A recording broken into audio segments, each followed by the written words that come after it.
வரஹ்மத்துல்லாஹி வபரகாத்துஹு. அன்பிற்குரிய சகோதர சகோதரிகளே, உங்கள் அனைவர் மீதும் எல்லாம் வல்ல ஏக இறைவனின் சாந்தியும் சமாதானமும் நிலவட்டுமாக.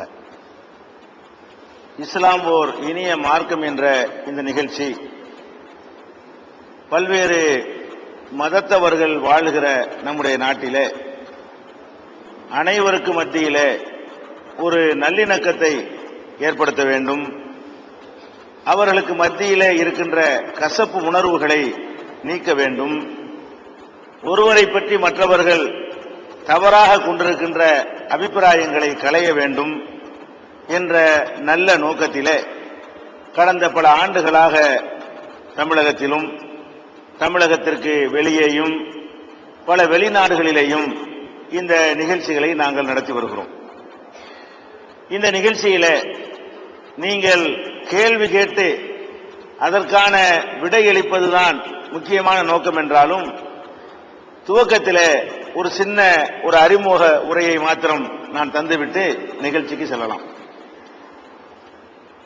ஒவ்வொரு மதத்தை பின்பற்றக்கூடிய மக்களும் அந்த மதங்களை எப்படி பின்பற்றுகிறார்கள் என்று சொன்னால், அவர்களுடைய பெற்றோர்கள், அவர்களுடைய முன்னோர்கள், அவர்களுடைய முப்பாட்டன்மார்கள் எதை இவர்களுக்கு சொல்லிக் கொடுத்தார்களோ அந்த அடிப்படையில தான் எல்லா மதத்தவர்களுமே மதங்களை பின்பற்றுகிறார்கள். ஒரு இந்து வந்து இந்து மதத்தை பின்பற்றுகிறார் என்று சொன்னால் அவருக்கு அவருடைய பெற்றோர்கள் அப்படி சொல்லிக் கொடுத்தார்கள். ஒரு கிறித்தவர் கிறித்தவ மார்க்கத்தை பின்பற்றுகிறார் என்று சொன்னால் அவருக்கு அவருடைய பெற்றோர்கள் அந்த மார்க்கத்தை பின்பற்ற வேண்டும் என்று பயிற்றுவித்திருக்கிறார்கள். ஒரு முஸ்லிமாக இருக்கிறான் என்று சொன்னால் அவனுக்கு அவனுடைய பெற்றோர்கள் இப்படித்தான் நம்ம வணங்கணும், இதுதான் இஸ்லாம் என்று சொல்லி அவருக்கு போதித்திருக்கிறார்கள். இப்படித்தான் எல்லா மதத்தில் உள்ளவர்களுமே குறைவாக விரும்பி ஏற்றுக்கொண்டவர்கள் குறைவாக இருப்பார்கள். ரொம்ப சின்ன அளவுல அவர்களாக விளங்கி ஆய்வு செய்து ஒரு மதத்தை ஏற்றுக்கொண்டவர்களும் இருக்கிறார்கள், ரொம்ப கம்மி. அதிகமான பேர் எப்படி நம்ம மதங்களை பின்பற்றுகிறோம் என்று சொன்னால் அந்த மதங்களை பற்றி நமக்கு எந்த விதமான ஆய்வு கிடையாது, எந்த விதமான சிந்தனையும் கிடையாது.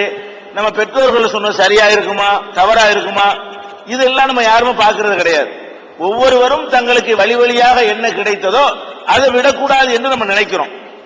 ஆனா ஆன்மீகத்துல தான் இப்படி நினைக்கிறோமே தவிர உலக விஷயங்கள் இருக்குல்ல அதுல ரொம்ப கேர்ஃபுல்லா கவனமா இருக்கிறோம்.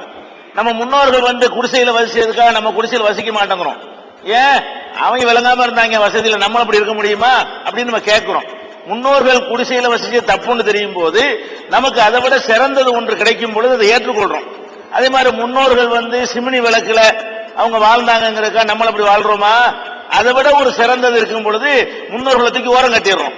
முன்னோர்கள் வந்து நடந்தேதான் பிரயாணம் பண்ணினார்கள் அல்லது மாட்டு வண்டியில போனார்கள் என்பதற்கு நம்ம அப்படி போறோமா? நம்ம அதையும் மாத்திக்கிட்டு என்ன செய்யறோம், நாங்க பஸ்ல விமானத்துல போவோம் அப்படின்னு அதை மாத்திக் கொள்றோம். முன்னோர்கள் வந்து கைக்குத்தல் அரிசி சாப்பிட்ட மாதிரி நம்ம சாப்பிட்டு இருக்கிறோமா? அதெல்லாம் நம்ம செய்யறது இல்லை, எல்லாமே மிஷின் ஆகிவிட்டது. அப்ப எல்லாமே எந்திர உலகத்துல வாழ்ந்து கொண்டு நம்ம முன்னோர்கள் செய்த பல விஷயங்களை அதை விட சிறந்தது என்று தெரியும் போது மாற்றிக்கொள்றோம். சிந்தனைக்கு வேலை கொடுக்கிறோம், மூளைக்கு வேலை கொடுக்கிறோம், எதெல்லாம் நல்லதா இருக்கு அதை ஏற்றுக்கொள்கிறோம். இதே மாதிரிதான் நம்ம வந்து ஆன்மீகம் நம்மை பக்குவப்படுத்திக் கொள்வதற்காக உள்ள ஆன்மீக நெறிகளையும் நம்ம அலச வேண்டும். ஒரு இஸ்லாமியன் இஸ்லாம்டா என்ன, அதனுடைய கோட்பாடு என்ன, அது எந்த வகையில சரி, இந்த மார்க்கத்தில் இருப்பதனால் நமக்கு நன்மை இருக்குதா என்று ஒரு முஸ்லீம் அதை பத்தி சிந்திக்கணும்.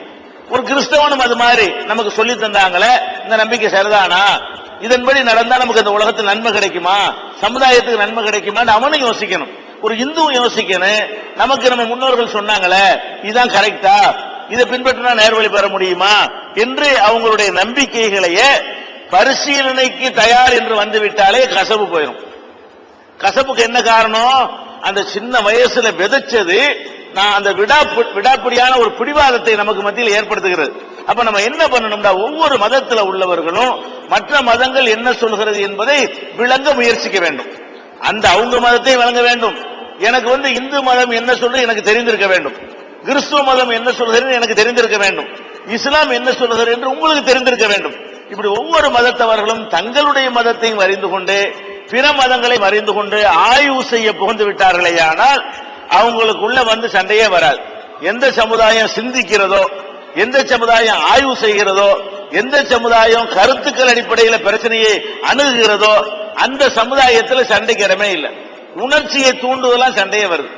உணர்ச்சியை தூண்டிவிட்டு மக்களை கொதிப்படைய செய்யறதுனாலதான் கலவரங்கள் வருதே தவிர அறிவுபூர்வமா சிந்திச்சு பார்த்தா எவனாவது சண்டைக்கெல்லாம் வருவானா வரமாட்டான்.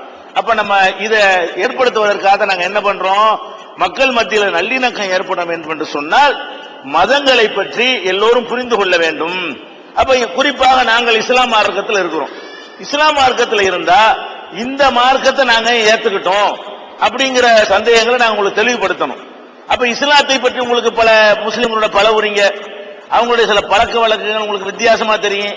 ஏன்னா இவங்க மட்டும் ஒரு தனி டைப்பா இருக்கிறாங்க என்கிற மாதிரி உங்களுடைய உள்ளங்கள்ல ஒரு கருத்து பதிஞ்சு இருக்கலாம். அல்லது முஸ்லிம்களுடைய வணக்க வழிபாடுகள் வித்தியாசமா இருக்கும், அது உங்களுக்கு ஒரு பாதிப்பை ஏற்படுத்தியிருக்கலாம். அல்ல முஸ்லிம்களுடைய சில கல்யாணங்கள், அவங்களுடைய கர்மாதி, அவங்களுடைய கொடுக்கல் வாங்கல், இதெல்லாம் கூட உங்களுக்கு ஒரு டிஃபரெண்டா தெரியலாம்.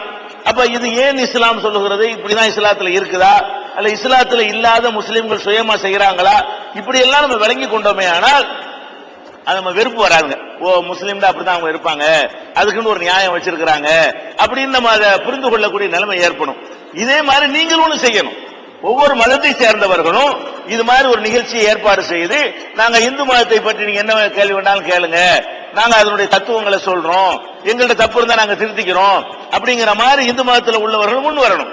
கிறிஸ்துவ மார்க்கத்தில் உள்ளவர்களும் இது மாதிரி போட்டு அவங்க வட்டத்துக்குள்ள மட்டும் பிரச்சாரம் செய்து கொள்ளாமல் நாங்கள் ஒரு கொள்கையை சொல்கிறோம், அதுல உங்களுக்கு என்ன மறுப்பு இருக்கிறது, உங்களுக்கு என்ன வெறுப்பு இருக்கிறது அப்படின்னு கேட்டு கேட்டு பழகி கொண்டோமே ஆனால் ஏற்றுக்கொள்வதற்கு இல்ல வெறுப்பு போய்விடும்.